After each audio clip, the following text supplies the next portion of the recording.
offensively has really become a complete team in the last month. Texas comes in at 8-1-3 on the season.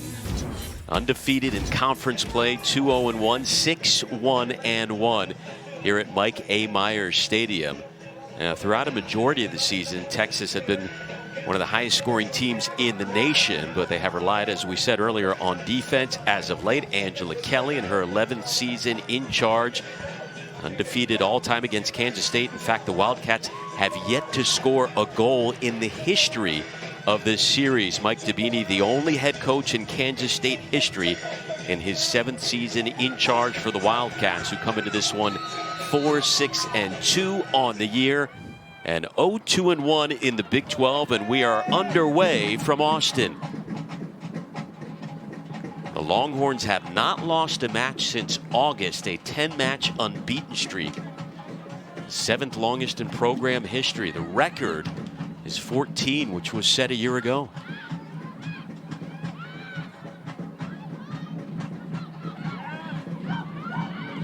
Texas turning it around. Trinity Byers has been the only goal scorer for Texas over the last 2 matches.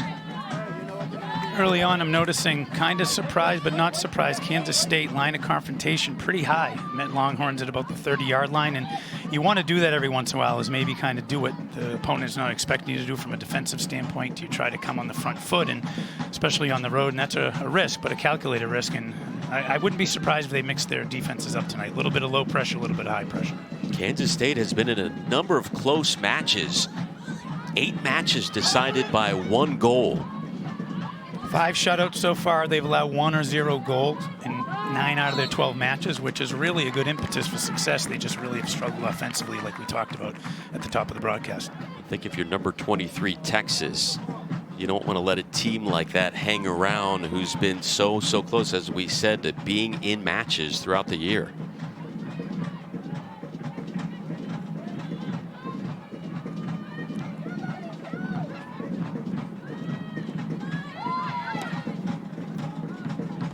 Kansas State crosses midfield. Marissa Weichel sending it in front, but knocked away by MJ Cox.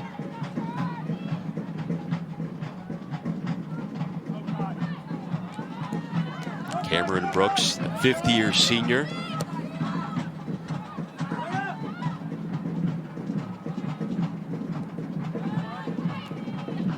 Always thought the first 10 minutes of the game kind of feeling each other out a little bit. Now here comes Kansas State on the break. No feeling out here, possibly. Kyler Goins with plenty of room. She scored half their goals this season. That one batted out of the air by Savannah Madden.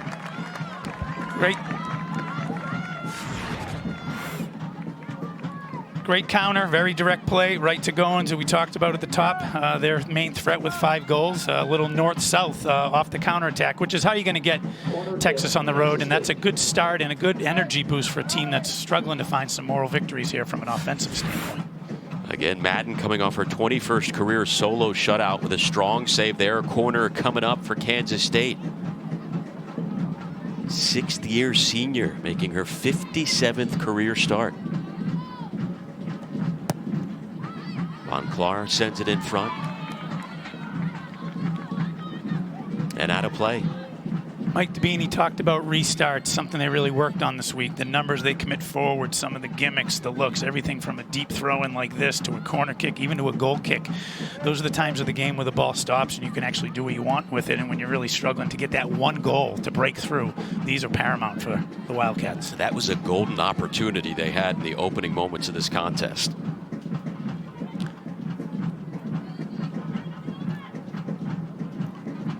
Brooks with the throw-in. Texas 5th in the nation in points, 11th in goals, top 10 in shots per match. Here come the Longhorns on the attack.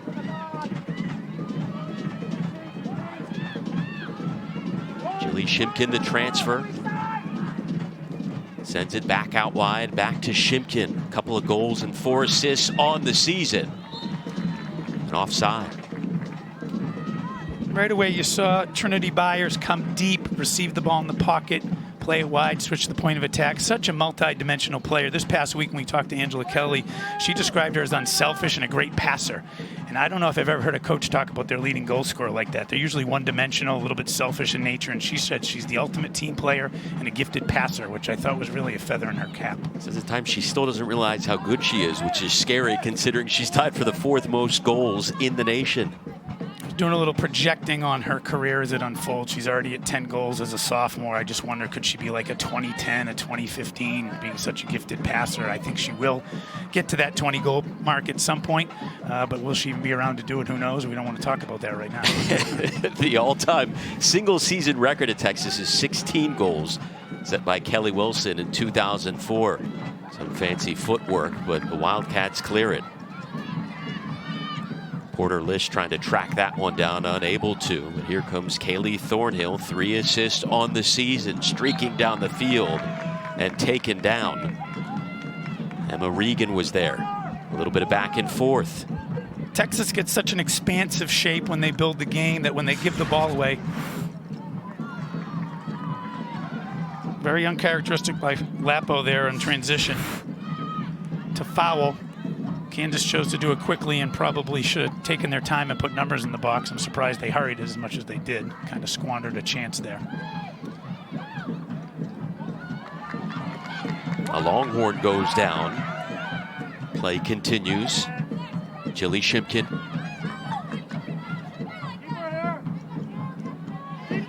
If you look right now, Kansas State has like 4 runners forward, almost like a 4-2-4. Kansas is doing something similar when they win the ball, and there's just a big space in the middle of the field, which for these transition moments, especially if your Kansas State is positive, because you can get the ball and run, but you also are vulnerable because your team's so big when you lose the ball.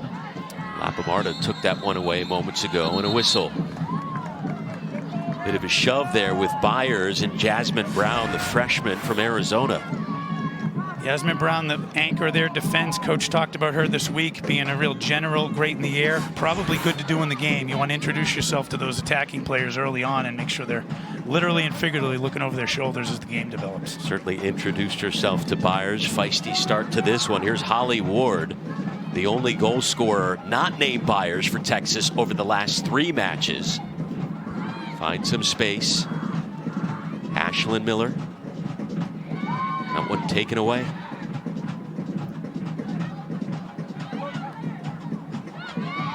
Miller taking Misimo's place in the starting lineup. Star sophomore out another match with that lower leg injury. Really been impressive to see the Longhorns do as well as they had with her absence. I do think they probably have been committed a little more to the defensive side and stopping the other team because they probably can't outscore them. But like I said, they're becoming a complete team, and I really think they're checking the final few boxes as they head into the last stanza of the regular season coming up here. Yeah, in the long run, is this good for them to go through this stretch without such a star player like that and still learn how to win? I call them Thunderbolts. They had the Gonzaga game. They're down 0-2. 10 minutes in, score 3 goals on the road to win. They've had a couple other ones. I thought the Utah State game when they let them back in the game. And now adversity is not a bad thing. You just don't want to have it late in the year. Misimo went down against TCU. Missed the last 2 matches, which ended up in Texas victories. Cameron Brooks has some space. Ward's in the middle, sends it over towards Byers. Knocked down. Great touch by Byers, taking that out of the air. That stays with it, circling around. That one sent wide. You saw Brooks get high there. The last time I was here watching them, she kind of stayed at home, and she's so athletic and north-south. I'm not surprised she's kind of in a more advanced position. She almost got on the far post onto that cross, which as an outside back is really unheard of, but just speaks to her starting position and her athleticism to get into the box. Saw moments ago Lexi Misimo looking on. Out for her 3rd straight match. Officially listed as day-to-day. Texas has another contest coming up on Sunday against Kansas.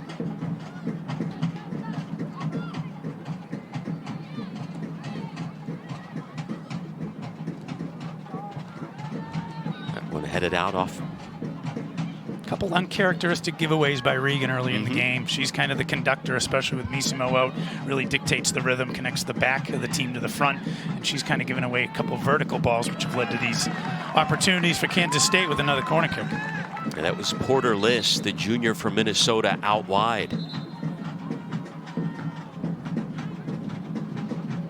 Talked about Kansas State being held scoreless over their last 4 matches, but they are certainly getting opportunities tonight early on. And we call this territory, establishing territory. They're deep in their end, playing for restarts, deep throw-ins. Even if you don't get anything out of this, Alex, you're in their end. They're having to defend. Then they got to go 120 yards to counter, and that can be mentally fatiguing and kind of an early statement by the white team, I'd have to say. And the opposite way they started the season, scoring goals in their first 8 matches of the year. I thought that was interesting. Again, still building a program, Mike Dabini. Sounded real positive when he talked about it. It's first of all culture and people, and then I think recruiting, obviously, but defending has to be a cornerstone. They have that down, and it'd be nice to see if they can get some offensive momentum and make some noise as they advance in the Big 12. Chasing that one around is Shimkin. Kansas State retains possession. Kaylee Thornhill sends it in front.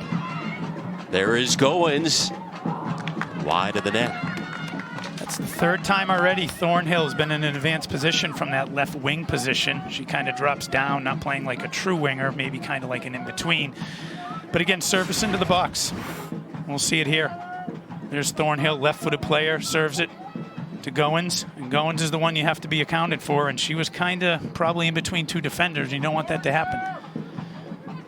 By far their biggest threat, the only player on the team who scored more than 1 goal this year. 2nd all-time. The Wildcats' goal-scoring list. 2 shots so far tonight for Kansas State, none yet for the Longhorns. Kansas State seems to have the territory battle advantage right now, and probably a little bit of the possession.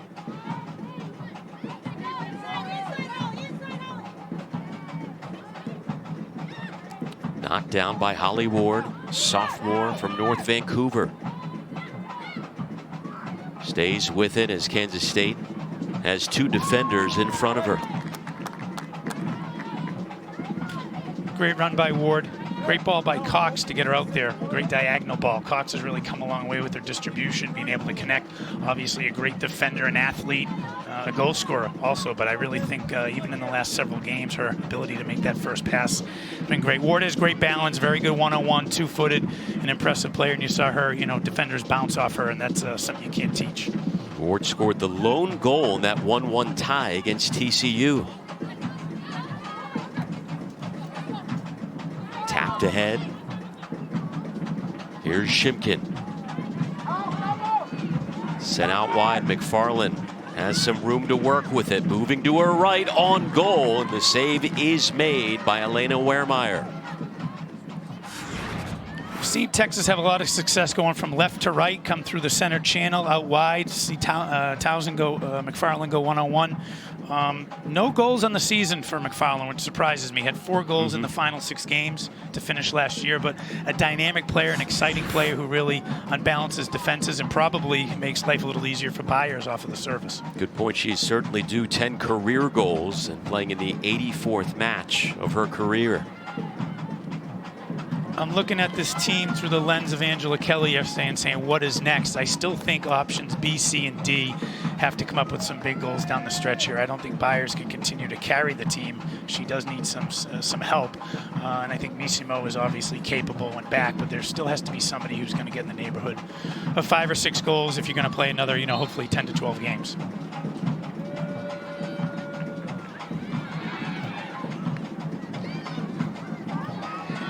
Texas coming off their first shot of the match moments ago.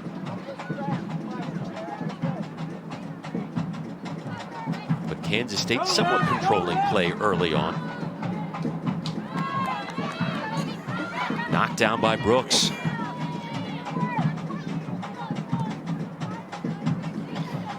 Kansas State seeming to inviting the first pass into the middle third and then jumping on it and looking to counter. I think they have a good game plan. My only thing being 13 minutes in is this is sustainable, and what does their bench look like as far as not compensating quality just to get energy and legs in there. They have dealt with a number of injuries that has left them short-handed throughout different parts of the season.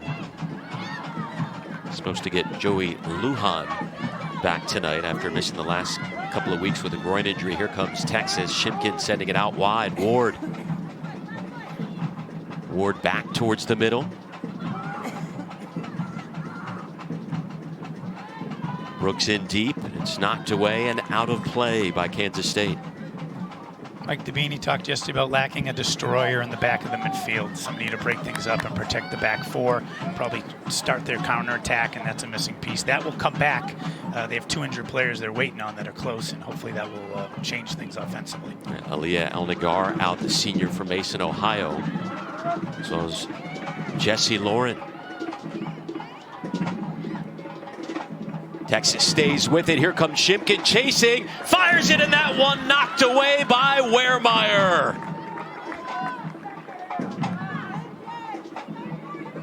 Texas with 2 strong chances over the past few minutes, Almost Andy. on cue. Slipped in behind. Here comes Wehrmeyer. We talked about the 1-on-1, the shot stopping. Mike Dabini yesterday talked about her specializing in breakaways, and we saw that right there. She got big, held her frame, stayed upright, made a great save.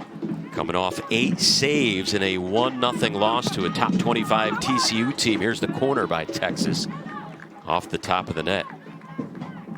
Texas getting a little bit of rhythm now, starting to play, starting to circulate the ball, a little bit of interchanging with their movement. Still a little bit on the back foot. I would give the advantage for the first 15-minute stanza to Kansas State. You break the game down, a game like this, I would say, into 10-minute rounds, almost like a boxing match. Can you stay even, then maybe make a knockout punch, steal a goal, make a play as it goes on? Matt Smith has done a tremendous job for Kansas State working with the goalkeepers. And of course, we talked about Wehrmeyer's resume now in her junior season. Matt Smith, part of Mike Dabini's staff with the Wildcats. People forget this is the 7th year of the program's existence. Mike Dabini came in, took it over, established the vision. And when you're in the Big 12, it's not going to happen overnight. I mean, you've been a head coach, a very successful head coach with Xavier. What is it like? I mean, put yourself in his shoes trying to build up a program. Well, speaking of his program, they have an opportunity, but it's called offside. Such a challenge for Coach Dabini. And I think in a conference like this, there's really no layups, and I think that's where the scheduling thing. I met Tom Izzo once, and he said, hey, kid, recruiting, right?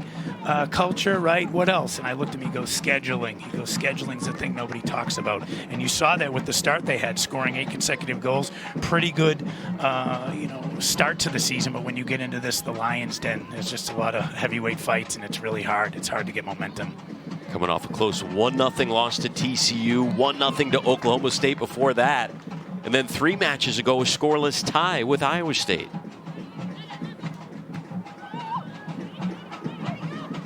But again, I think they have some athletes. There's good energy. They're physical. They're certainly very competitive early on. They're making things difficult for Texas so far. Texas on the attack. Ashlyn Miller sending it wide. Well, they certainly look different than the Kansas State team that was here a couple of years ago that fell to Texas 7-0 in that match. But Texas, as you said, starting to get some opportunities now. Yeah, that was a great counterattack. I thought maybe she could have walked Ward in. Ward was running on the flank, just a nice little rolled ball. Probably would have gotten a breakaway. That's a low percentage shot from outside the box. But the territory, you can tell, is tilted a little bit. We're looking to our left side a little bit more, whereas the first 10 minutes, it was almost one-way traffic, and I thought Kansas State really put their foot down.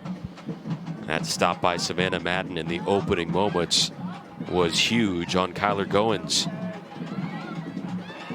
Byers muscles her defender off the ball. Here is Shimkin. Got Ward out to her left. Shimkin keeping it herself. That one blocked by the defender, Kenzie Gillespie. Ward, that one deflected again by Gillespie. Busy for the Wildcats on the defensive end. Numbers forward for the Longhorns. It all started with Byers coming deep, distributing the ball. Talked about her being a gifted passer. And again, people able to run at players. It's something you don't see all the time. It's tough to teach. Texas has 4 to 6 girls who can do it. And again, they're starting to establish territory and wear them down.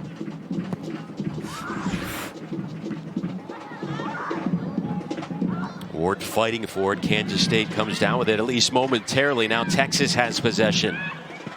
This one fired up off the fingertips, it looked like, of Wehrmeyer. They are peppering the Kansas State keeper. Like we talked about at the top of the broadcast, the two goalkeepers, one's made 3 good saves, the other one made 1. And again, momentum shifting here in favor of the Longhorns. It was Ashlyn Miller. Texas all of a sudden out shooting Kansas State 6-2. Another corner for the Longhorns. Batted away by Wehrmeyer.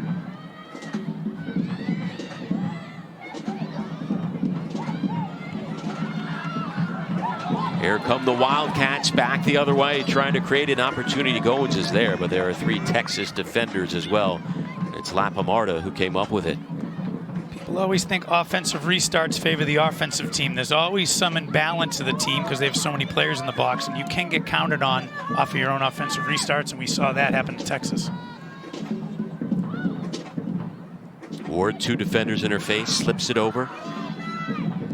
Cameron Brooks surveys the scene. 1 goal in the season. Sent wide of Miller. McFarland is there. Taps it in front. Right into the waiting arms of Wehrmeyer.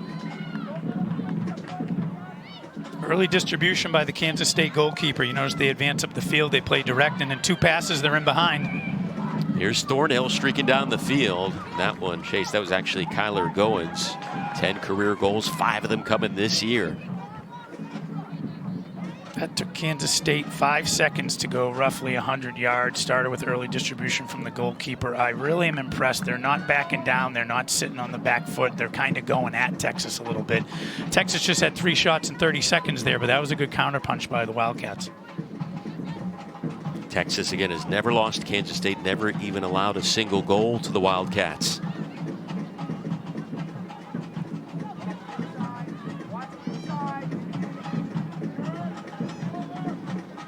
Talked to Mike Dabini yesterday, just said, really, what are you focusing on? He said, we probably can't stop Byers, but we want to get pressure on the other 10 players to make delivering the ball to her difficult. So if we stop the other people from getting their heads up and having time on the ball, they maybe can't deliver it to her. And I think they've done a very good job making sure she's earned every touch. You've seen people hanging over her, kicking her, fouling her. She's certainly in for a long night, and they're going to make her earn it.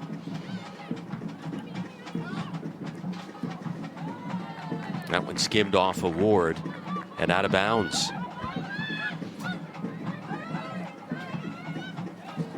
Porter List. Alex, I'm looking for Emma Regan a little bit right now. They're kind of missing her. They're going around the outside. They're going from back to front. They're not linking through the middle. She's kind of the conductor, especially with Missimo out. She's been relatively quiet, but we do see sometimes that coaches will just man mark her. Regan making her 71st consecutive start. Hasn't missed a match in 4 years. Byers sending it out wide to Brooks. Again, we're starting to hear similar things over and over again. Byers deep, ball played wide, Brooks overlapping, service, corner kick. And again, the territory battle has certainly shifted to the home team. 4th corner coming up for the Longhorns.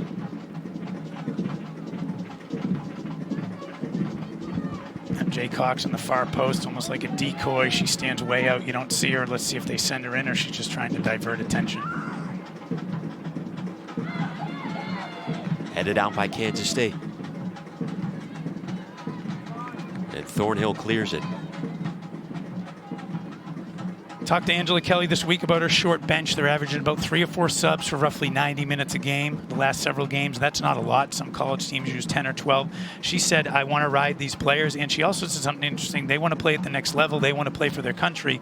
You get subbed out at that level, you're done. And she's developing pros and international level players, which really said to me a lot about, I'm not here to win the game necessarily. I'm here to develop them. And that just told me what a player's coach she is. Yeah, she made that very clear when we talked to her earlier this week. And by the way, happy belated birthday to Coach Kelly as well, hoping to celebrate with a victory tonight. Texas threatening here in the first half. Interesting to hear her say with her North Carolina roots, oh, Mia Hamm, Christine Lilly, they call me to wish me happy birthday, and I won 5 national championships because I redshirted, and you don't hear anybody say 5 national championships. An impressive John resume. Wooden would be the only guy that comes to mind. It is unreal. And her squad putting together a strong season with the potential for it to be a special year in Austin for the Longhorns. And they have not lost a match since August. Texas with another shot here. Shipkin. Regan. Batted away by Wehrmeyer. Sent back in front, but high, well over the net, off the foot of Ashlyn Miller. I like that. That was rehearsed. You can tell they worked on it. Good service, good runs, really committed to the runs. If they're going to have teams sit in on them and game plan and park the bus, so to speak, you're going to have to develop these restarts. And you saw the service, you saw the committed runs, and another great moment by Wehrmeyer. We're halfway through the first half, and we've called her name 6 or 7 times as advertised. She's been extremely busy, especially over the last 10 minutes. Started more matches than any other keeper in Kansas State history. Again, over the first 12 minutes, Texas held without a shot. Totally different story since then.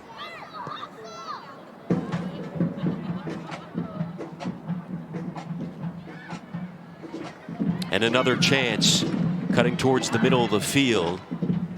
The defense collapsed. That was Shipkin. We haven't called her name in a while. Really dynamic, likes to run at players, can roll out wide, come deep, run in behind. Really multi-dimensional, dynamic attacker, the sophomore transfer from Penn State.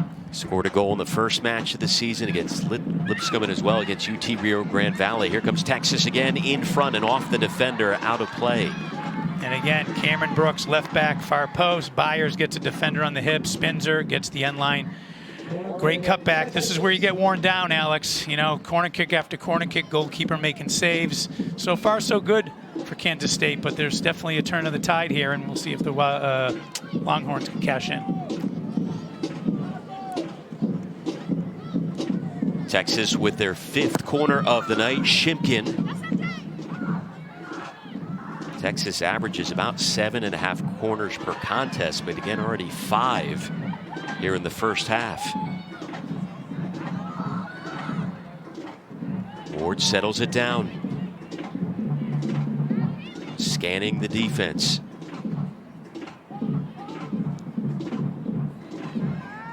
I think Texas needs some better ideas when they get in that final third. It's face up and cross or nothing. I think you can go through the middle, play around the 18, kind of back them in, circulate the ball. And again, if you don't get anything out of it, you're still wearing them down, resting on the ball, and establishing possession and territory.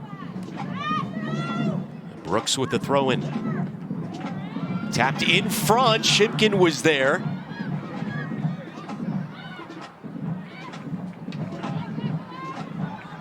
Lapamarda keeps it in the Kansas State end. McFarland sending it wide for Lapamarda. Centers it. Ward. Great Myers. job by Ward to get on the end of that cross. First time we've called Lapo's name getting forward. Now you're seeing both outside backs as we speak, high up the field, stretching the game out. Really an expansive shape, committing numbers forward for Texas. Offside, Elena Wehrmeyer. Arguably the best to ever do it for Kansas State. Extremely busy here in the last 10 minutes. Keeping the team in the game as advertised. Talked about the breakaway specialist, made a couple saves, handled some crosses, and her kicking and throwing in transition has spearheaded a couple of counterattacks to keep the Longhorns on their toes. Texas with 8 shots so far. Kansas State with 3. We talked about goalkeeping had been the story for both of these squads over the last 2 or 3 matches. So much more to the position than people realize, especially in the modern game, and the uses the feet, the 11th field player, the first attacker. Really impressed so far with Wehrmeyer. Here comes Goins. She can fly.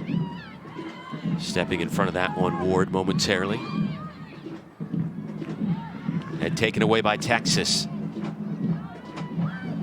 Tapped out for Shipkin. She sends it ahead to a streaking Holly Ward. Here comes the sophomore. Sends it in front. Kept in by Shipkin. Back to the transfer from Penn State. This is what I'm talking about now. Can you go to the other side? Can you pass it a little bit? Move the ball in the final third rather than just hopefully hitting across or settling for something. Regan wide for Ashlyn Miller.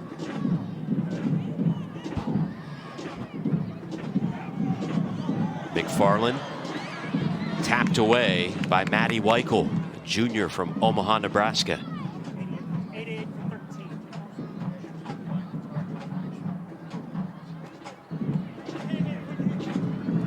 Thrown by McFarland.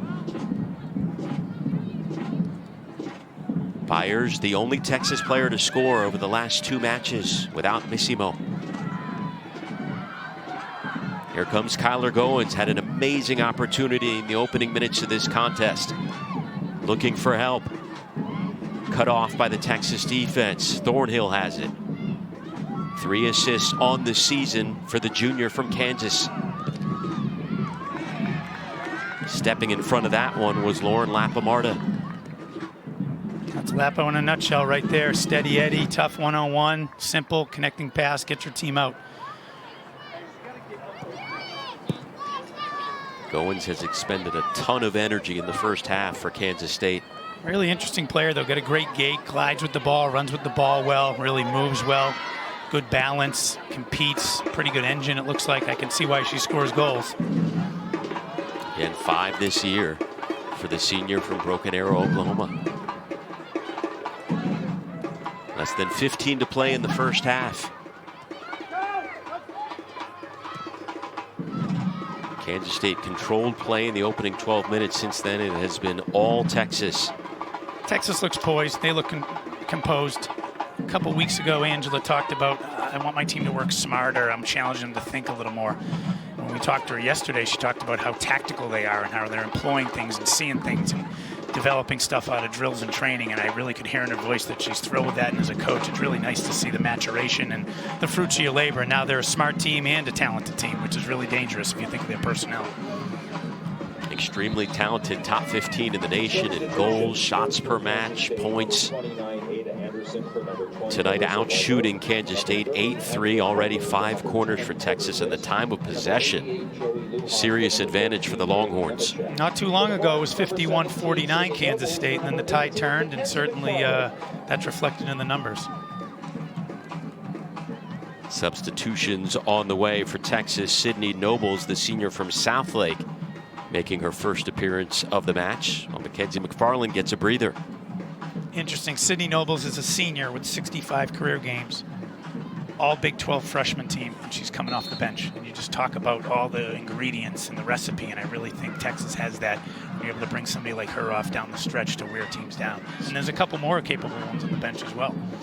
Quite a deep squad. Nobles has seen a ton of action over the last 2 matches without Missimo in there. She's played 89 total minutes. Brooks in the corner. Centers it and headed out of the box. Miller got a cleat on that one. It momentarily held things up, but it goes out of bounds. Another thing we heard Angela Kelly talk about yesterday is the team enjoys being around each other. And I've always said one overlooked ingredient of great teams is you have to not get sick of each other or spend a lot of time together and make sure you deal with when you get sick of each other. They do extra work before training. There's 26 girls. She walked out the other day, 22 of them doing the extra work. And that's culture and that's leadership and that's people who want to get better and be around each other. Yeah, how important is that chemistry from your vantage point, being a former coach? You hear some players say, listen, we don't have to be best friends. We just have to get along on the field, but how key and crucial is that? Well, when I think you're as talented and as capable as Texas is, I think it's just another X factor, and it's not something you can manufacture, and it's tricky, and it's probably why a lot of teams don't make it or start well, and it really comes from adverse moments like losing Missimo or being down to Gonzaga, and they've kind of passed those tests. Strong play by Carly Allen, the Austin native, 5th-year senior. She's played nearly 6,000 minutes in her career. Nice mix of veterans and young talent on this Texas squad. Carly Allen also squeezed in 2 interviews at the Macomb Business School for her MBA this week, Angela told us. Reminding me of my Northwestern days where we had guys going to medical school and business school, and we were never fully present at training because guys had so many things going on like that. I don't think everyone realizes how much these student athletes, and it's key to say that, have on their plate. It's not just the games, and it's certainly not just the practices as well. It's a job. It's a job, but it also prepares them for their next job when they go professional in something else, as you see on that commercial that the NCAA puts on, and that's not a lie. Just over 11 to play in the first half. Texas with 8 shots compared to 3 from Kansas State.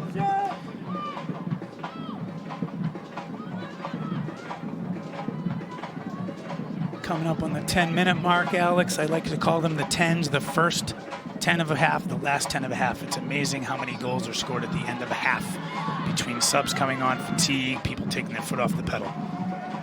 Well, Kansas State certainly came out of the gate flying. Here's Goins with another shot, a blast wide. She has been their offense in this one. Well, watch her run with the ball here. First couple touches, gets the stride going, backs up the defense, strikes it well. Number 19, Riley Baker for number 11, Kyler Goins. For the Horns, number 4, Olivia Ahern for number 27, Ashley Miller, and number 12, Liz If you're Mike Dabini, as we get ready to hit this 10-minute mark, what are your thoughts so far on this contest? I think it's a great road half. I think they probably are a little disappointed with the lack of territory and the momentum shift, but that's to be expected. Now as you sub, you want to make sure you don't expose yourself, get stretched, get too big, probably safety versus risk, and keep the game in front of you. And I wouldn't be surprised if you say kill the half and let's go in 0-0 for a moral victory, literally and figuratively.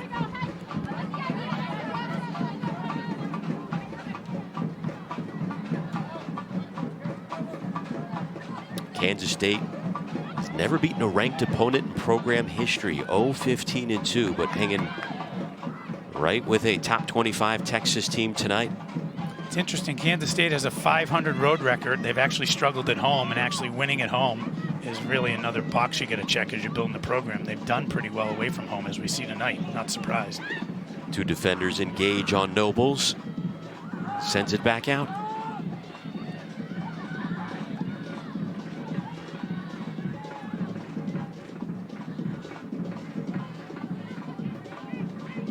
Liz Worden, freshman from Riverside, California, number 20 ranked forward coming out of high school. About a month ago, Liz Worden was 3 goals, 3 assists, hot to trot, beginning of the year. Probably going through a little bit of a freshman wall with the travel, midterms. They're in midterms this week. But again, you bring somebody like that off the bench, just shows you how capable and multi-dimensional this roster is. Yeah, scored 3 goals in her first 5 matches as a Longhorn.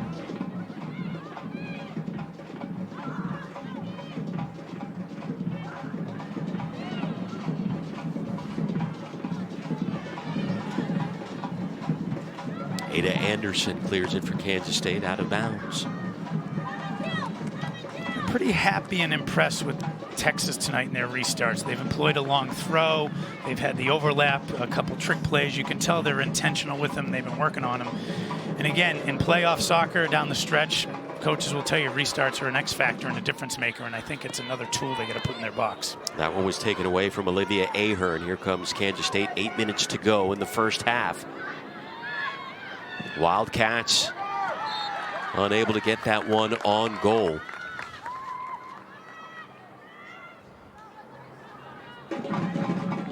Andrea Moeller with 1 score on the season, the freshman from Oklahoma.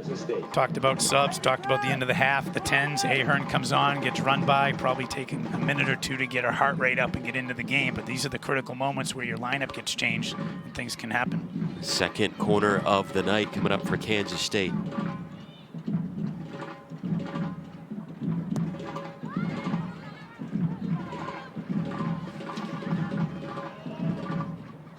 Kept in by Jasmine Brown.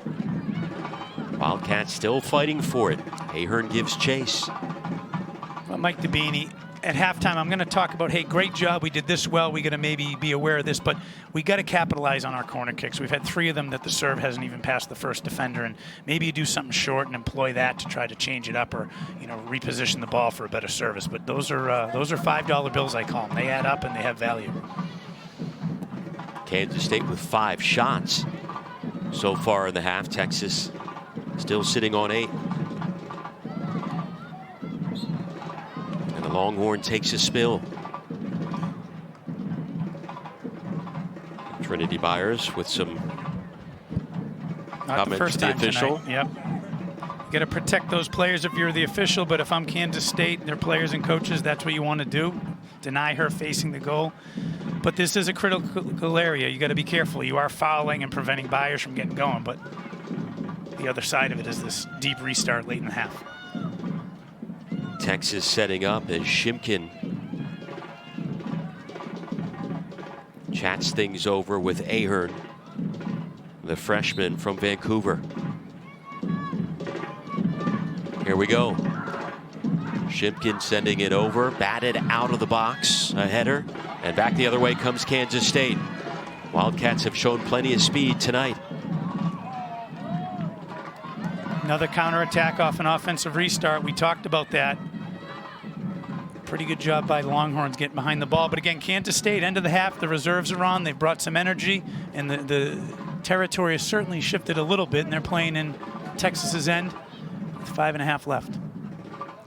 Coming up at the half, find out what Emma Regan's teammates think about the stellar senior who's had just a tremendous career with Texas, and the latest updates on the NWSL situation as well. Again, coming up at halftime here in Austin.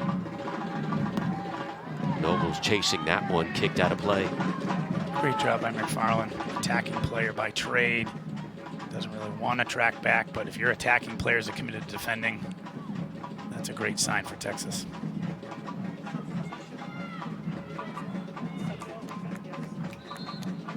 Longhorns came into this one riding a shutout streak of just over 200 minutes.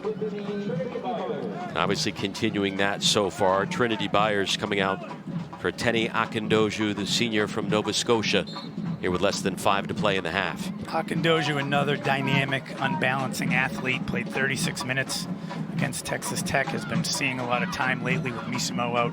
Really just a powerful runner who can come deep, running behind, lay the ball off. And again, I've said this 3 or 4 times, but you just see who they're able to bring in the game.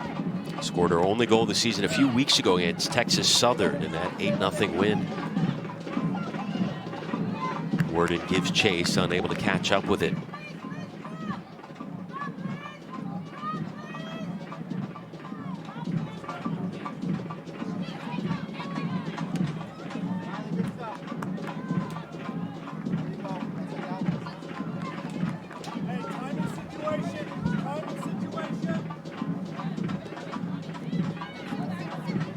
There is Cameron Brooks.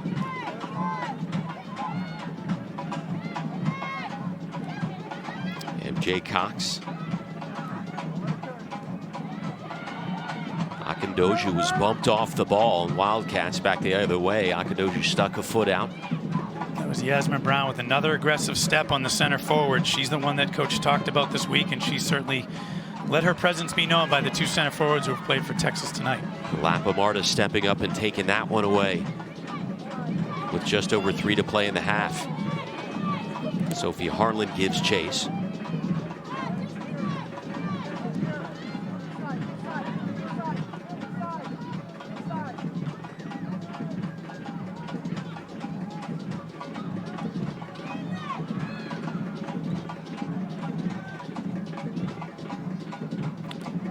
Texas right now, you got to be careful. Your shape is big, you're expansive, you're a little opened up. Kansas State has some fresh legs in there. They're going to look to go north-south on the counter. Just want to make sure you keep things tight. And you obviously want to win the half, but if you tie the half and kind of kill the half for both teams, I still think there's something to be said for that. Tapped over nicely by Riley Baker.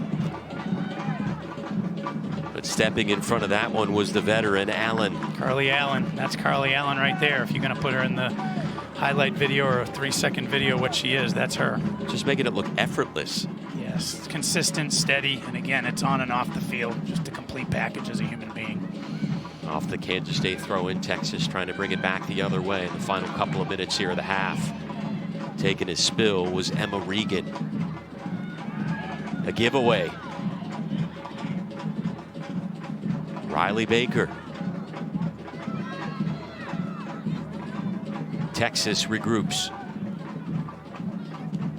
Be careful not to overplay and overpossess here. It's okay to play direct and just kind of pump the ball down, play in their end, and see if the clock can run itself out.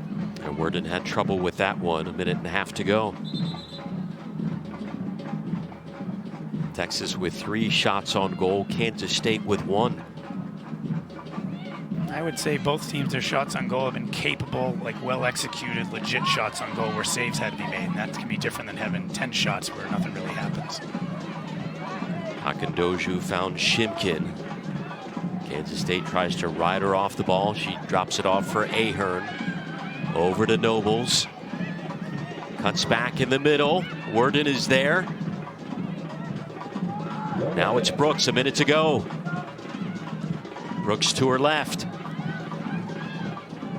Liz Worden trying to keep up with it. Centers it in front from the corner. Ahern is there, unable to collect it. Great effort by Worden, great balance, work rate. Really just won that out of hunger in that one-on-one moment. Final 35 seconds of the first half, and down goes a Wildcat. It stops the clock as well. And a yellow card. Riley Baker, the sophomore, the Texas native, went down. Just as we talked about Carly Allen a second ago, very uncharacteristic back to goal foul in transition, takes her down. Not only that, stops the clock, allows Kansas State to get numbers in and to serve this and see if they can get something before the half. Clock stopping is a big factor in this. Kayliana Garrett. They send it deep and nobody there. Brooks taking her time.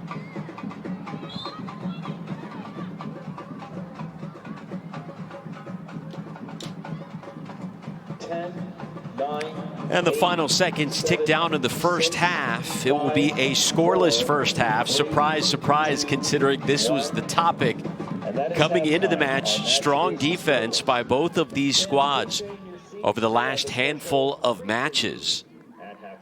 And we have hit halftime here in Austin. Alex Loeb and Andy Fleming. Andy, we take a look at the first half. Angela Kelly now joins us to give us her thoughts. Coach, what did you make of the first 45? Yeah, I thought it was a little bit of a flat half, to be fair, and we just need to be a little bit more disciplined in our shape and when we choose to go forward and, gosh, just keep the ball. Coach, final third choices, decisions, not circulating the ball, just hopeful crosses, settling for crosses. Would you agree with that? Is that's something you're going to address at halftime? Yeah, that's just, decision making, and like I said, and I agree. One more pass would have broken quite a few of those sets. I appreciate it, Coach. Thank you. Thank you. Angela Kelly. Much more to come on halftime. We'll update you on the NWSL situation and more here in Austin.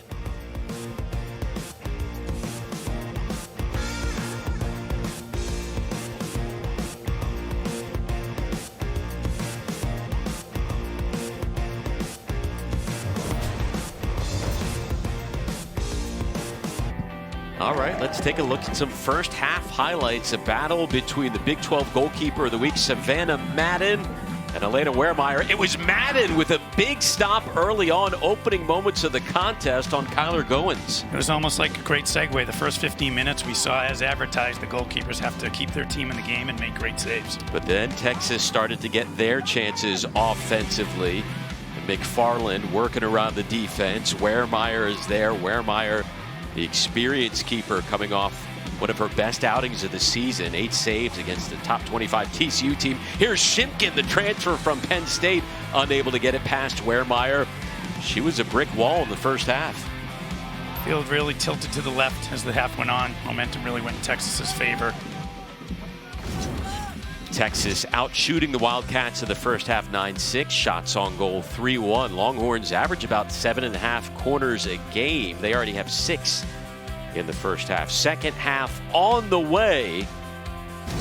And much more. Hey, how about Vic Schaefer, women's basketball coach, taking PKs at halftime here at Mike A. Myers Stadium. All the keepers looking great out here tonight in Austin.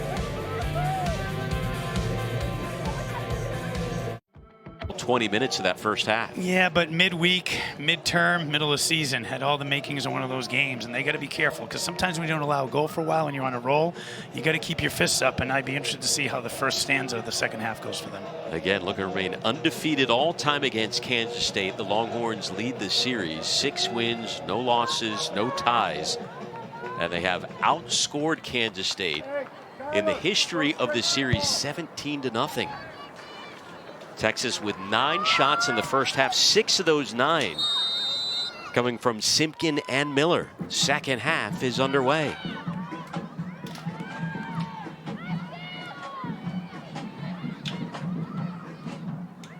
Three shots on goal for Texas.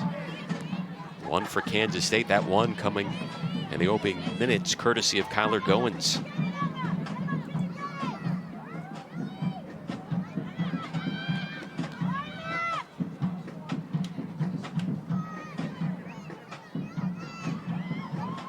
is Holly Ward in the corner. Centering to Byers, trying to create some space. Still with it. Fired on net right into the awaiting arms of Elena Wehrmeyer. We've spoken about it before. Byers able to take a ball down in traffic, as you see here, distribute it, gifted passer. Really impressive how someone's hanging on her back. She can take it down and tee her teammates up. Shimkin now 4 shots to lead the Longhorns. Savannah Madden haven't called her name too often after the stop on Goins. Coming off arguably her best performance of the year in the last match, season high 9 saves and a whistle. Be interesting to see this half. Does Kansas State do their restarts quick in the middle third like the first half and try to catch Texas off guard, or they start to manage the game and their legs a little bit, slow things down?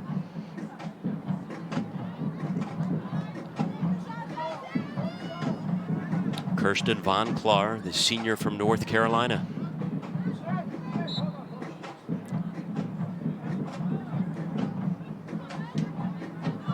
Teams continue to set up.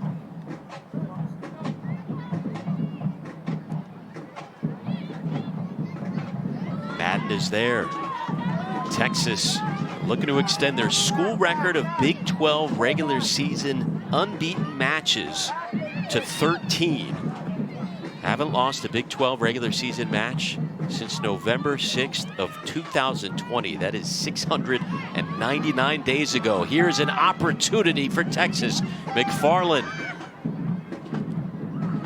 off the defender.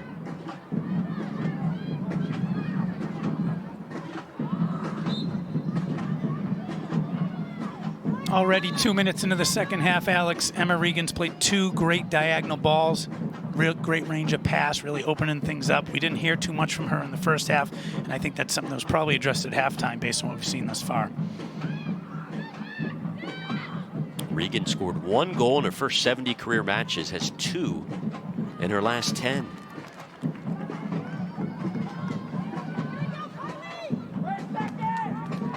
Corner kick, Texas. Texas now with their 7th corner of the match. Be careful how these come together after the service. They were counted on twice in the first half and almost paid the price on one of them. Off the foot of Shimkin. The header out of play from MJ Cox. 4 goals on the season for Cox.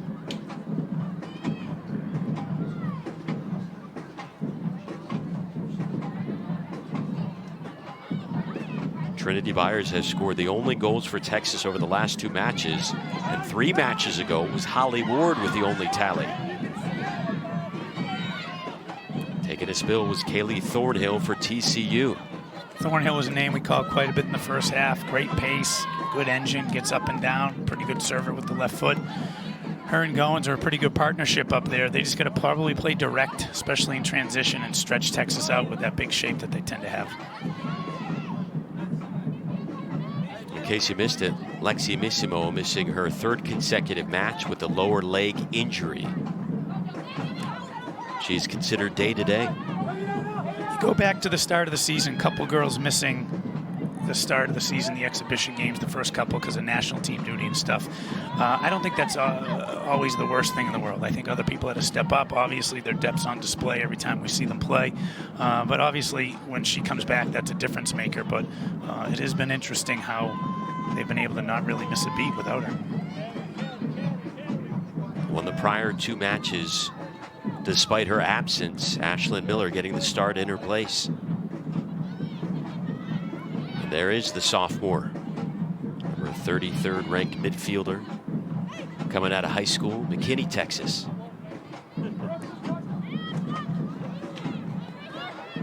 Marissa Weichel on it, battling with Emma Regan. Talked about it at the end of the first half, Alex. first 10 minutes of a half, teams come out, neither team warmed up. I always like to have my team come out and run around a little bit because I knew the other team wouldn't, and maybe get like a little bit of an edge here. Hasn't been a lethargic or a cagey start to the half, but certainly you got to be ready because there are so many goals, as I say, scored in the first 10 and last 10 minutes of halves. It was a feisty start to the match, some pushing and shoving in the opening moments. What do we make of the body language right now for both these teams coming out of the locker room? I think sometimes I've seen teams like Texas where they just stay the course and they stay to the system and they play and it'll take care of itself.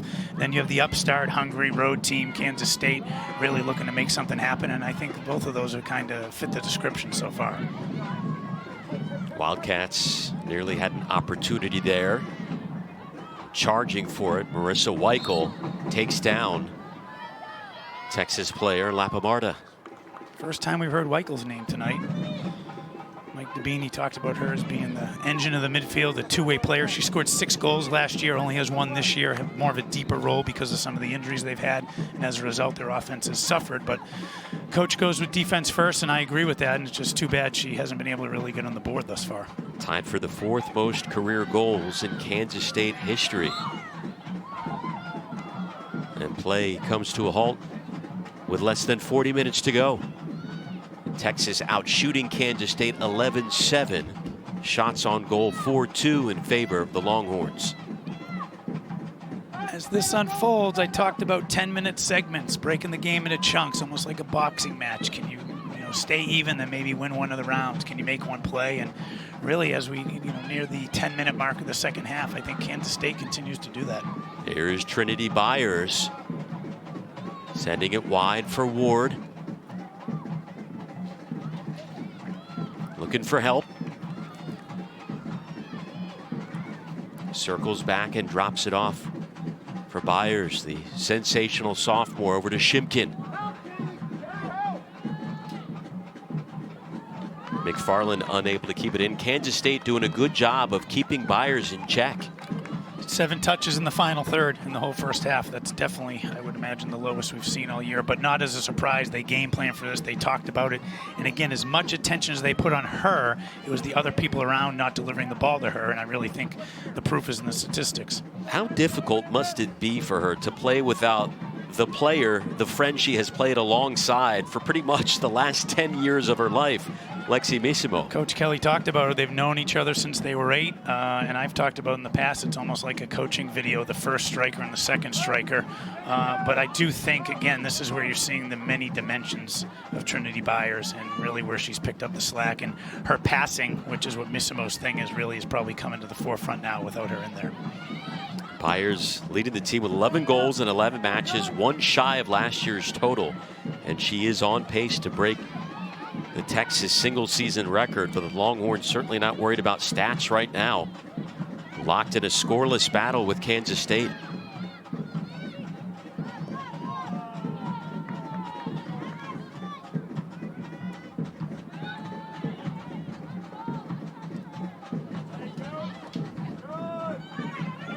Maddie Weichel, top 10 in assists in program history. Texas player down out of bounds. Play continues. One of my pet peeves, Alex, back to goal fouls. The attacker's facing negative. They can't see the goal. You gut them going where you want, and then you bail them out with a foul, resulting in a restart, which is what they work on, what they pride themselves in, kind of their bread and butter lately. And here we are, probably 30 yards from goal, all resulting out of a foul when someone's facing negative. Maddie Weichel, the junior from Omaha.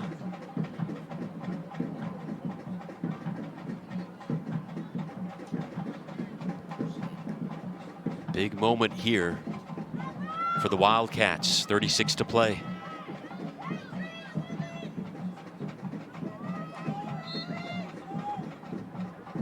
And we're ready.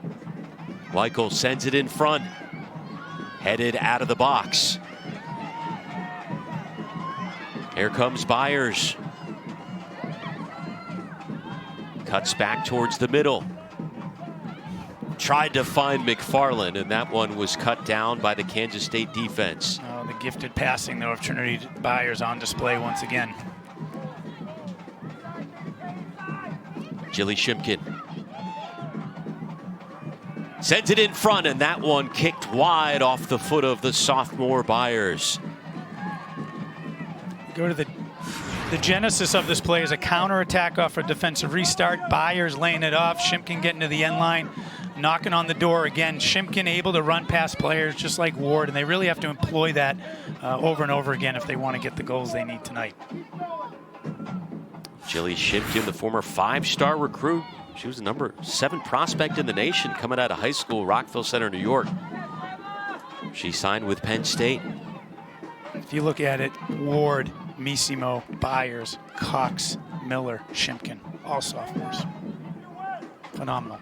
They have a slew of 5th and 6th year seniors. They have 5 5th-year seniors, 8 grad seniors, a back line that's veteran, a 6-year goalkeeper, and then you have all these talented attacking players. It's no longer a younger team, it's a seasoned team. And I think that blend of experience in the back and wisdom, plus the talent and the athleticism and juice, if you will, up front is really a championship recipe right now, in my opinion. And what is the ceiling for this team when you get a look at them? I think it's not a great term, but stepping on someone's throat, putting the game away, going for the jugular. Angela mentioned this week doing a better job of not letting teams back into the game, which was a problem early in the year where they've got that. But you see tonight, sometimes they feel the other team out a little bit too much. But on a game like this, they're not sitting in a lot and in their own end to have space to counterattack. So they got to break teams down. And I thought, as Coach said at halftime, a little impatient in the final third, not circulating the ball. And important for the squad to try and learn how to win different ways, not just offensively with strong defense, whether you're missing a star player or two as well. And I indicated earlier, we might see it here in front of us, but the restarts, I thought they were better prepared for. They seemed more intentional with them, and it's another added weapon that they have to put in their toolbox, as I indicated in the first half. Carly Allen launches this one towards McFarland. Slips as she tried to collect it, stays with it. Taps it over, Byers lets it go. Here is Shimkin sending it towards the net and off the crossbar. Oh, so close for Texas. McFarland falls down, gets back up, and what people don't see is the dummy coming up here from Byers. She lets the ball roll through. That's savvy, little layoff there. And then a good strike by Shimkin. 2-footed player just like Ward Shimkin, very impressive. Nearly had her 3rd goal as a Longhorn. That was a beautiful play by Byers, letting it go. Wehrmeyer has been great tonight, but she was beat on that one. She's got to go thank the crossbar at some point. Getting a little bit of help. In addition to her 4 saves, back the other way comes Kaylee Thornhill, centering it in front. And that attack comes to an end in a hurry. Great exit by the Orange team. 3 passes into space. Now they're on the break. Texas, the 4-on-4, back the other way. Ward.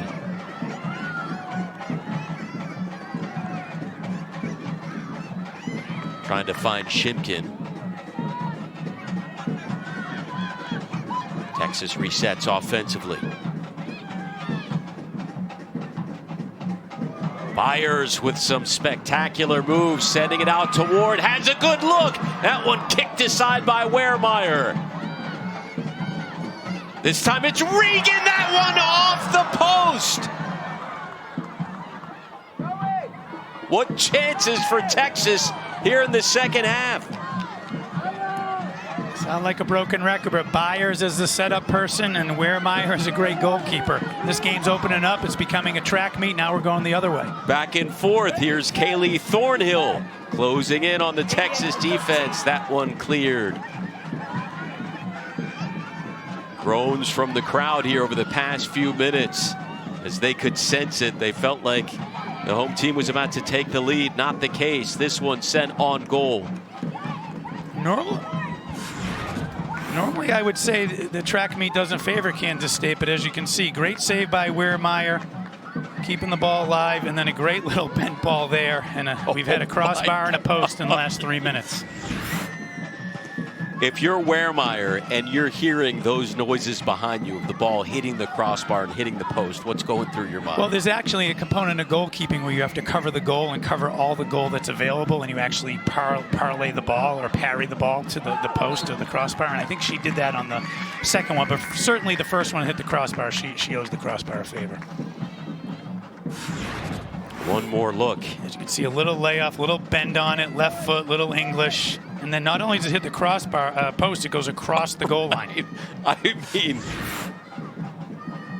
unreal chances for Texas. But Texas is not doing anything wrong. They're playing the way they're capable of. We're seeing that high-octane vertical component, and I think it's only a matter of time here. And they've certainly brought a little bit more energy, which I'm sure they were spoken to about during the 15-minute stanza. It appears that way. Yes. The way they've come out here in the second half. Meanwhile, after Kaylee Thornhill got taken down, Kansas State setting up. Kirsten Von Klaar, the senior. Skies it, headed out of the air by Texas. McFarland taps it aside.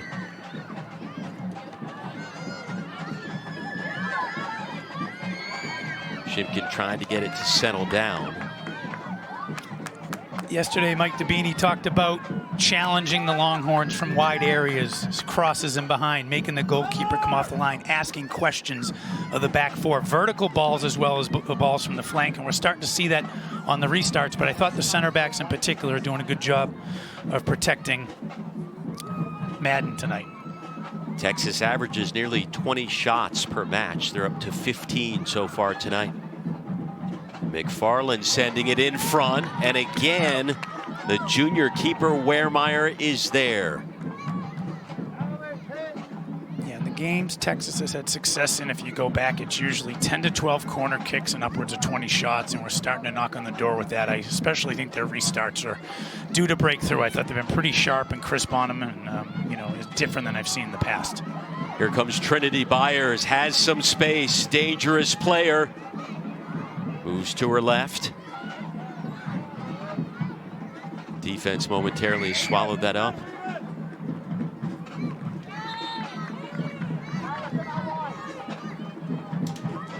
Byers trying to create. Again, sitting on 11 goals through the first 11 matches of this year. Great shift again by Thornhill, number 5 for Kansas State. Left wide player. You notice coach is going to manage the second half a little bit different than the first half. First half, can you go as long as you can, and then we'll take you out for the final 5. Second half, you're allowed the re-entry, so they're going to break it up into segments and do what I call lineup balancing. Can I have not too many subs in at the same time and kind of make sure there's relationships and pairings in where we can rest people, make sure we don't lose too much on the field. If you're Texas right now, are you getting frustrated that you're not breaking through, or are you feeling better knowing you're getting closer and closer? I would feel better. I think this is their mojo. This is how they like to roll up and down, run to people. I think the post is unlucky. If you compare the personality, the body language, the bench of the first half versus now, I think there's definitely been an injection.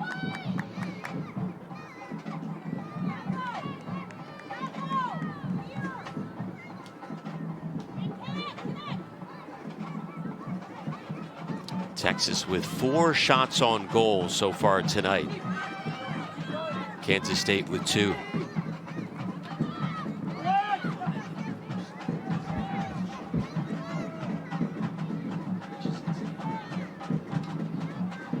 And remember, the one that hit the post does not count as a shot on goal.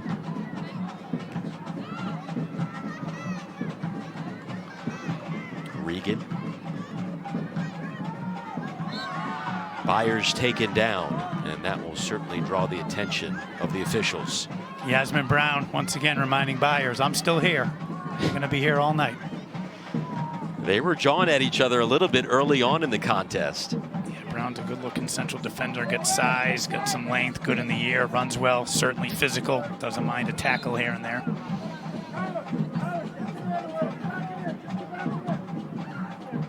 Regan over to Shimkin. McFarland crosses it over, and Ward trying to retain possession for Texas. Ran out of real estate. Great turn by Ward. Great turn by Ward. Good to do a little bit of with the service still. Too many crosses are getting overhit and missing the mixer in front of the goal. But here we are again. Longhorn corner kick. Territory. Hit a few posts. This is where the psychological part of defending in your own end can start to wear you down a little bit. Number 8 of the evening for Texas with just over 25 minutes to go. It's Shimkin sending it in front and off the top of the net.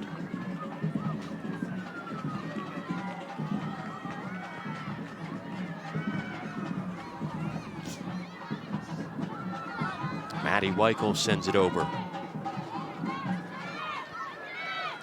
You heard a lot from their leading goal scorer for Kansas State, Kyler Goins, in the first half, a few opportunities. Took the words right out of my mouth, Alex. Just kind of been neutralized. I thought she played with a lot of energy, and maybe she's, fatigued a little bit. Sometimes you're riding adrenaline, and see her walking a little bit more than I did in the first half. But again, she plays more on the break, and they really haven't been able to break out yet. It's really been every time Texas has gotten into Kansas State's end, it's ended in a goal kick rather than a turnover, if you will. So many close matches for Kansas State this year. Again, 8 of them decided by 1 goal. 3 and 5 in those matches. Not the first time I've seen someone building a program be close. And sometimes before you win, you have to learn how not to lose. So maybe a draw can come there. But again, I don't know how this is going to end up, but certainly a lot of positives and a lot of building points for this team tonight if I'm Kansas State. They put together a strong fight. Well, they're here, no question. Shipkin streaking down the field, has it knocked away. McFarland is there, however. Trying to juke the defender. Great one moment by Kansas State there. You notice there was a covering defender. We've seen that all game. A second at a minimum, sometimes 3 players around McFarland when she's one-on-one. Definitely something they worked on in training this week. Corner kick number 9 coming up for the Longhorns.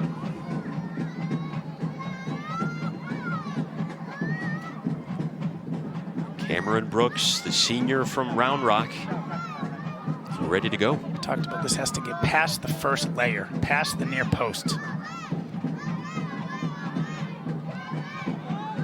Tapped up, still in the box. Wehrmeyer reaches up for it. Uses that 6-foot frame to come down with it.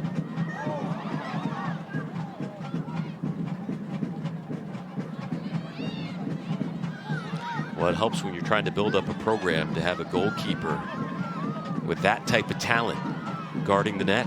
Yeah, as I indicated, if you look at Goins, you look at Weichel, Brown, Wehrmeyer, 2 of the girls that are injured, definitely a spine. There's definitely a good middle to build around, and I think it's a very competitive and physical team. They haven't backed down, and they've gone toe-to-toe, and they definitely have some people that can run and compete.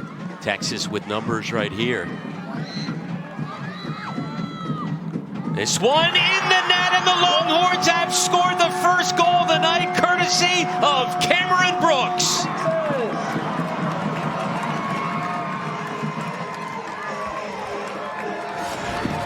Talked about Brooks being in advanced position all night. If you notice, Wehrmeyer cheats the cross a little bit, and I'm not sure she meant to hit this to the near post, but it snuck in there. Left back scoring a goal to get your team going, nothing like that. That is her first goal since the first match of the season, the 8th score of her career.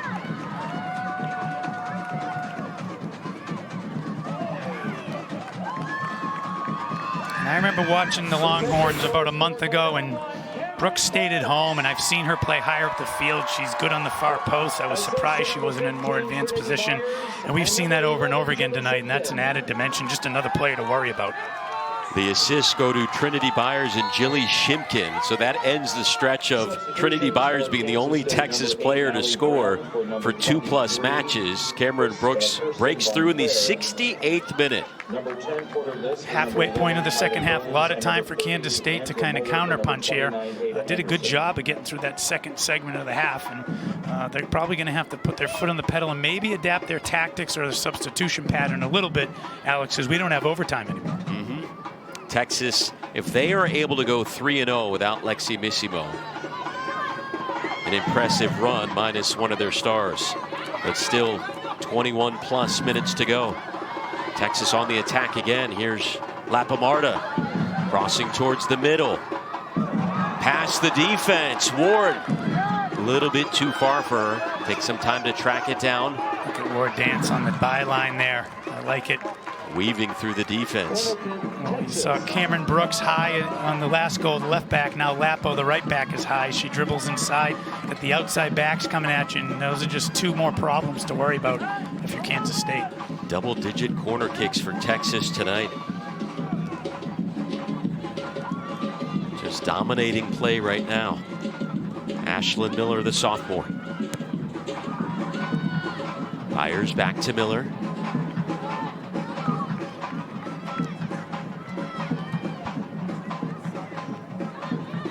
Texas has now outscored Kansas State 18-0 in the history of this series. See Angela Kelly up off her seat, pacing the sideline. This is not a sit-down moment and sit in the lead. This is what I talked about. Foot on the pedal, knockout punch. The second goal, Alex Ferguson, the great Manchester United manager, would talk about getting the second goal. Such a difference psychologically for both teams between a 1-goal lead and a 2-goal lead. And we'll see what happens here in the next 5 minutes, because this is the best time to get a team, is right after they allow a goal. It's a Kansas State team that has shown a lot of fight. They haven't been intimidated by this talented Texas squad. The Longhorns looking for more. Shimkin.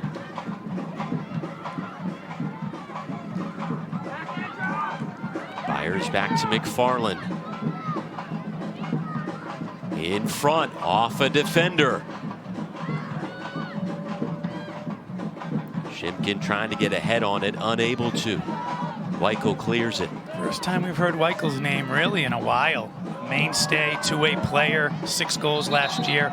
Probably been occupied taking Emma Regan out of the game, maybe even man-marking her in certain junctures. But because of that, has not been able to get in an advanced position and supplement the forwards, and has been really deep. And Coach talked about that the other day, and that's really been a reason for their failures, or their struggles, if you will, offensively. Yeah, they're going on nearly 5 straight matches now of being shut out. If you're a player on Kansas State, this can stink, but if you're a player, it's also good, because all you do in training is finishing and scoring goal drills, which nobody ever seems to mind. Still time. Just over 19 minutes to go. Andra Moeller on Lapa Marta.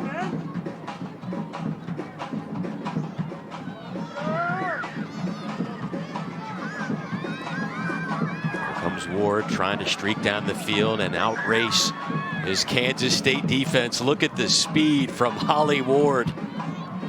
Again, defenders bounce off her. Her arms are out. She protects herself. That's just blocking people and shielding people as you move north, as you accelerate.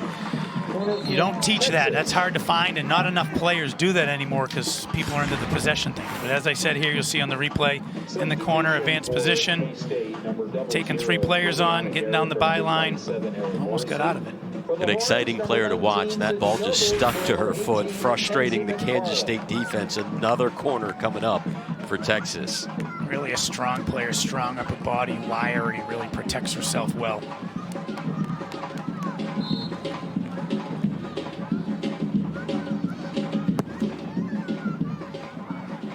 That one headed into the net, and it's another Texas goal. MJ Cox. Her 5th of the season. I was just about to say, I'm watching her on the far post. She's been quiet on this. Another big goal for MJ Cox. Center back with her 5th goal of the year. She's been coming from the deep far side all night. Got in the blind spot. No man's land for the goalkeeper, unfortunately. But again, another big goal by an unlikely goal scorer being your center back. Coming into the match, she had 4 goals on just 9 shots on goal.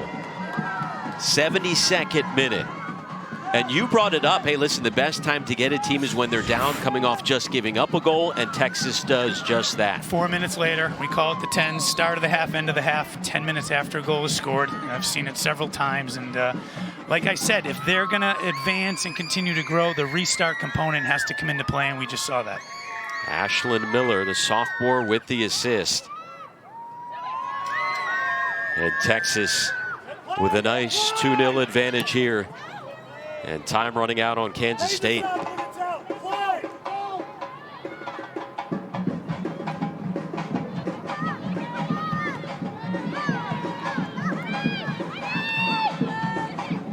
I remember my first year at Xavier, building a program, 4 combined wins before we got there, going on and taking the NC Charlotte, St. Louis's of the world, Indiana's, and going toe-to-toe and having a good fight, and then all of a sudden 1 goal becomes 2 or 3 just because they're so capable and right on cue. Byers sending it over for Cameron Brooks, and she has her 2nd of the night. Left back, getting forward again. How about the passing from Byers, her 2nd assist? The sharing of the ball, the high octane, numbers getting forward again, ladies and gentlemen. This is your left back coming from the back line. Your left back has 2 goals tonight as well. Just a unique team, a unique dimension, and really exciting to see her kind of spreading her wings right before our eyes tonight. Had 1 goal all season, has 2 this evening. And Texas has broken this one wide open. An assist to number 15, Trinity Myers. 3 goals in 5 minutes for Texas. And I almost queued it up where I said, you play these games if you Kansas State, you're building a program. I've been on both sides of it. And then if you're Texas, you kind of know like our talent will take over, our quality will take over. We'll incrementally and deliberately, wear them down. And I think you saw that coming. And within 5 minutes, 1 goal becomes 3. And this is where both coaches need to think about Sunday. I think if you're White, you probably want to get some young people in there, protect some players. And same thing on the Orange side, where you probably want to sit some players knowing that you have this one wrapped up. Those 2 goals by Cox and Brooks scored 66 seconds apart. Sydney Noble's in the match now for Texas. Horns on the attack again. Chimkin. She fires this one high and wide. Kansas State put up such a good fight, but Texas overpowering the Wildcats offensively over the last 5+ minutes. And it's worth noting that Kansas State hasn't threatened in the second half. So we talk about Texas playing down here and their weapons and their firepower, but again, offense can be a form of defense, and you being down here and having the ball and wearing teams down, that's a weapon in itself and a form of defending in itself. Thornhill centers it. Back to Kaylee Thornhill, the redshirt junior. Texas heads it out.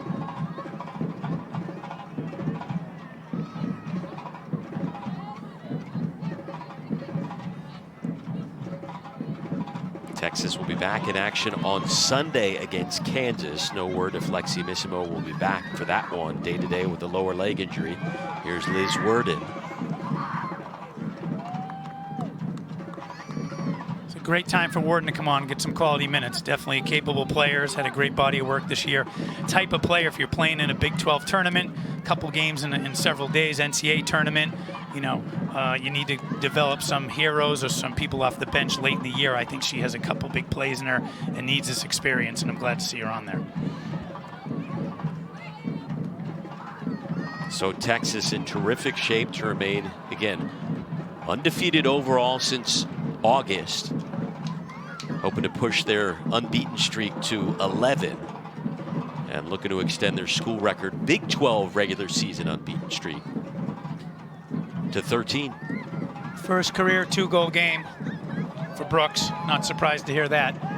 I'm sure she'll be talking about that the rest of the week to her buddies. Had 7 career goals before tonight. Boosted that to 9. Look at the footwork by Worden. Yeah. That one over the outstretched hand of Wehrmeyer. Again, Worden, 2-footed, likes to dance, can play underneath. If you look at her, she's built like a center back, tall, athletic, runs well, really good balance, really an exciting player. Some really key moments, key minutes for a lot of players on both teams here. Texas now has a shutout streak going of a little over 275 minutes. And mind you, we go back to the last goal they allowed. That was against Texas Christian, and that was a penalty kick. So from the That's run right. play, they've really been clean for several games now. The offense with Byers and Missimo, when healthy, gets a lot of the headlines. But the veteran defense has been so strong as of late for Angela Kelly. And I think last year, Angela will tell you, even a couple weeks ago, maybe it becomes 1-1, maybe it becomes 2-1. They take their foot off the pedal. She used the term letting the other team back in the game. And this has really been a maturation in the last 4 or 5 games for the Longhorns as far as not having that happen. Texas presenting Angela Kelly with a nice belated birthday gift tonight, scoring 3 goals in 5 minutes. Brooks with 2. MJ Cox with 1 as well.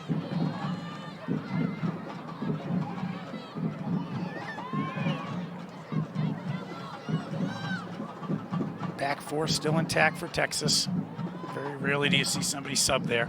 Interested to see if she gives maybe the outside backs the rest of the night off, or they just keep it intact.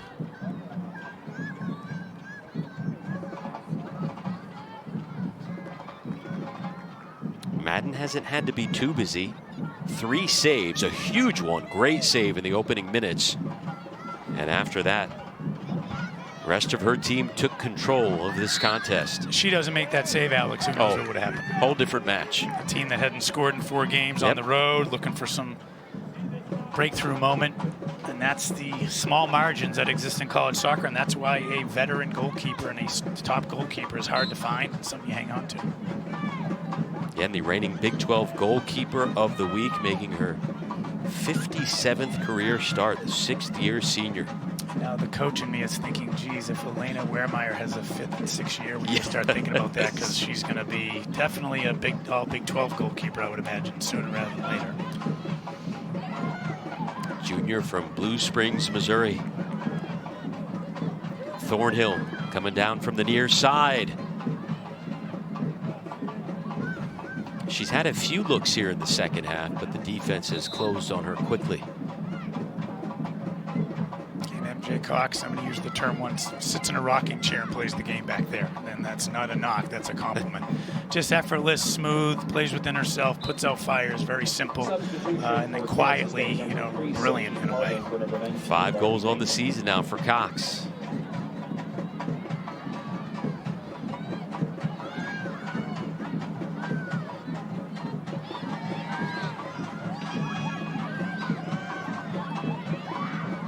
Texas sending this one down for Akindoju.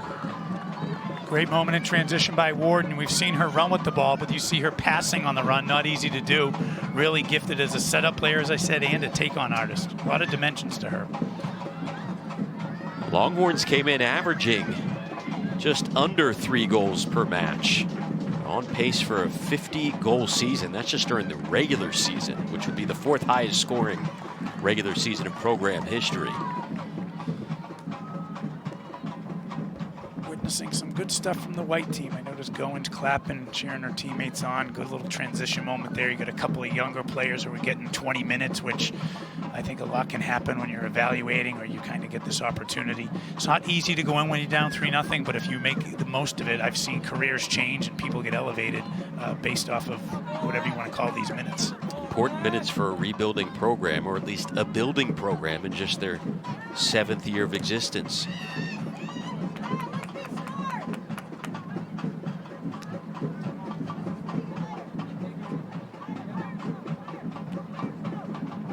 Texas with 20 shots tonight, twice as many as Kansas State.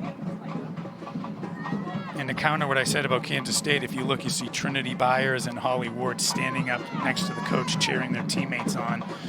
2 veteran, accomplished attacking players. The rest of the night is off, and they're up there leading. Very nice to see. I mentioned this is a tightly knit group, and it shows.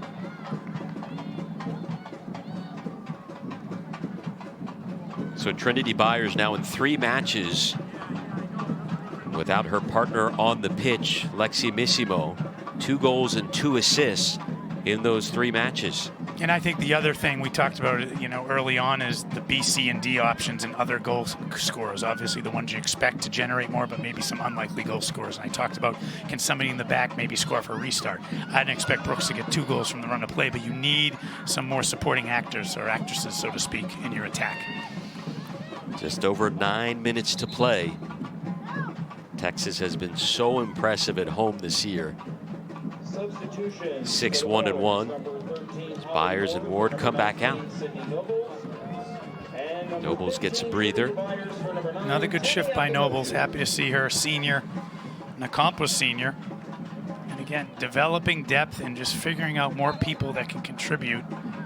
You don't have Missimo, but you're also developing the rest of the team while she's out. Byers drops it off for her teammate, and Texas tacks on another. Restart goal, we talked about him.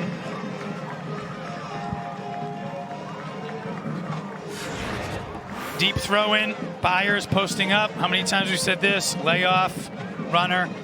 Great finish here, pass into the goal. Some players would smash that over and over, hit it.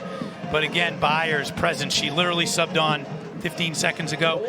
that's a tricky moment where it's a throw in and the play stops and the team can be caught asleep, and that's what Texas did in that moment. Jilly Shimkin with her 3rd goal this season, and how about Trinity Byers with 3 assists on the night?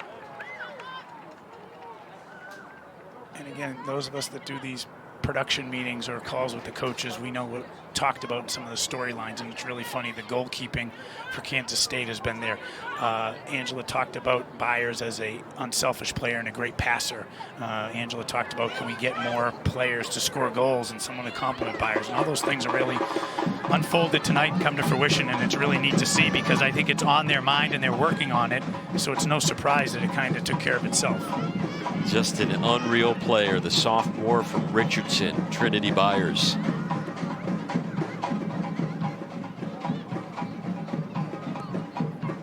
Now 2 goals and 3 assists over the last 3 matches.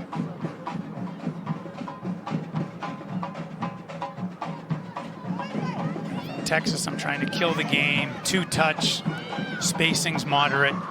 Stay on your feet, avoid collisions. Let's keep the shutout. Kirsten Von Klaar after Texas turned it over. Madden is there.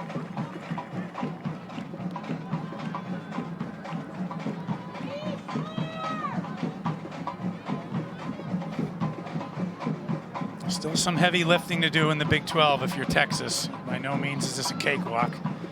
The Kansas match on Sunday will be a challenging one. They play a 5-3-2, which is a literal 5-3-2 with a back 5, tend to stay. They're tough to break down. They're well coached, probably a little bit further along and capable right now than K-State. And obviously Oklahoma State, West Virginia, there's just, reminds me when I was in the Big East, there's just no easy nights and you don't even look at the schedule because it'll just drive you crazy. Definitely a gauntlet as Byers still in there battling for it. Texas has outscored their opponents at home this year, 30-7. Shimkin takes a spill. And this is where you got to be careful, though. Byers got kicked there. She could have got a card there. All sorts of things can happen. Lapamarda marking Thornhill.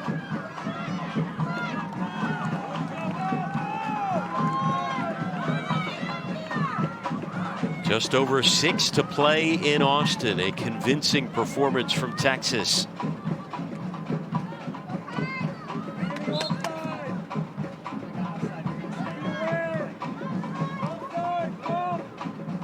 I talked the other day with Coach Kelly, and I said, I always thought game 13, right around the middle of October on the men's schedule, which is a week behind the women's schedule. That's where you know if you're a chaperone or you're a coach. And I think she's becoming a chaperone, where she's kind of the adult there, but the keys are being handed over to the team. They know what it takes. They've checked a lot of boxes. If you look at the recipe of a winning team, mature goalie, established goalie, veteran back line, great spine, great anchor of the midfield with Emma Regan, and then obviously you have so many weapons and so many dimensions to your attack. And we probably added a couple. They probably added a couple more of that tonight. What is it about that point in the season where it's a good measuring stick on whether the players are taking control or not? I think it gets to the point where the players have to own the team. It's the players' team. The players decide what's good enough. And I think it's very easy, if you're doing well, to continue on with that, but things can often go one way or another. I always say that people talk a lot about the start of the season, how important it is to get to a good start, and everybody talks about the ending, but the middle is really where teams get lost between midterms and travel and the weather getting cold, and they don't connect the start of the season to the end. And I think what Texas has done a really good job of is handling that middle section of the season as they prepare for the finish. Texas looking to move to 9-1-3 on the year.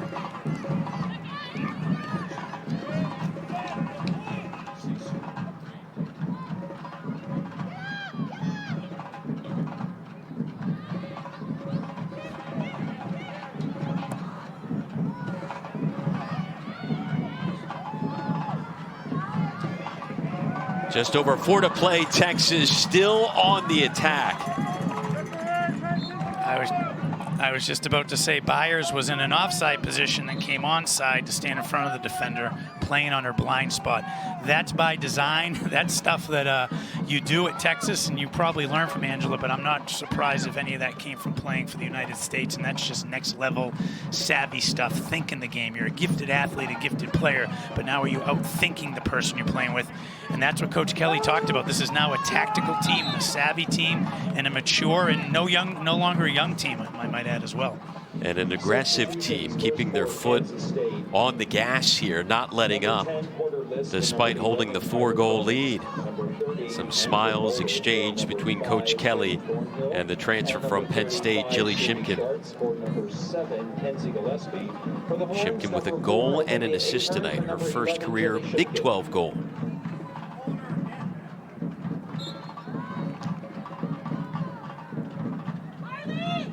Great moment there by Lapo, the right back. One of my favorites. I think every winning team usually has an outside back that's kind of a little unheralded.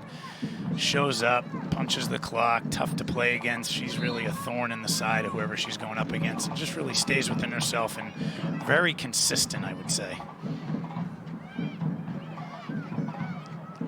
Texas looking to wrap up their 3rd consecutive shutout thanks to that strong defense.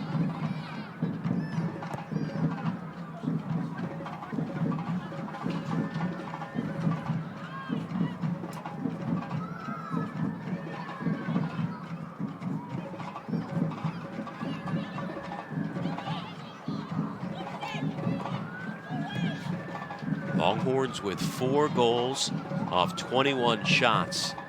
6 shots all go. Remember, you had 2 hit the post. Well, 1 hitting a crossbar, 1 hitting a post as well.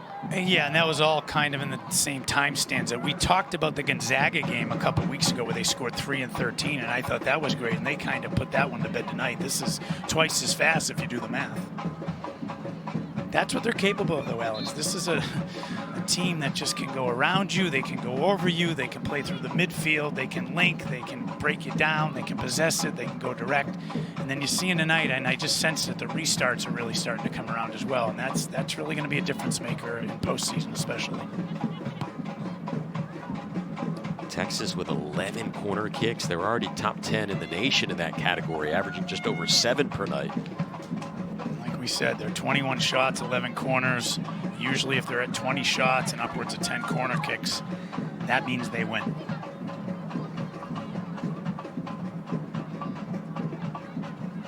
Goals in the 68th, 72nd, 73rd, and 82nd minute.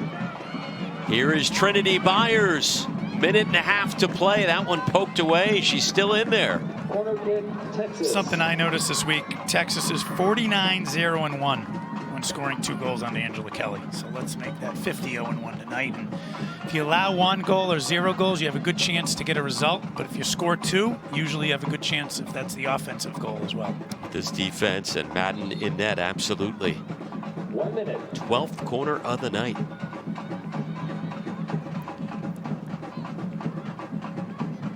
Olivia Ahern, the freshman, back in there for Texas, along with Ashlyn Miller. 45 seconds to play.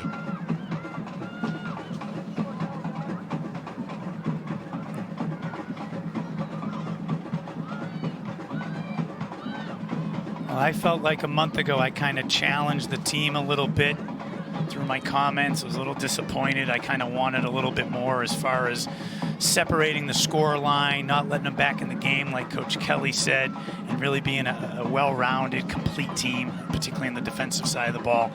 And I think in the last several games you're seeing that, and this is the right time to add all those ingredients and really hand the keys over to the team like we talked about. Waning moments here in Austin, and Texas will take down the Wildcats of Kansas State by a score of 4-0. The Longhorns move to 9-1-3 on the season. 3-0-1 in Big 12 play. And how about now holding a 13-match Big 12 regular season unbeaten streak? By the time they wake up tomorrow, that stretch will move to 700 days from the last time they lost a regular season match in Big 12 play. Your thoughts on this one, Andy? I'm not going to say as advertised or as expected, but just watching the storylines and score lines from the last several games, I sensed they were a more complete team. I thought it was important to get different goal scorers involved.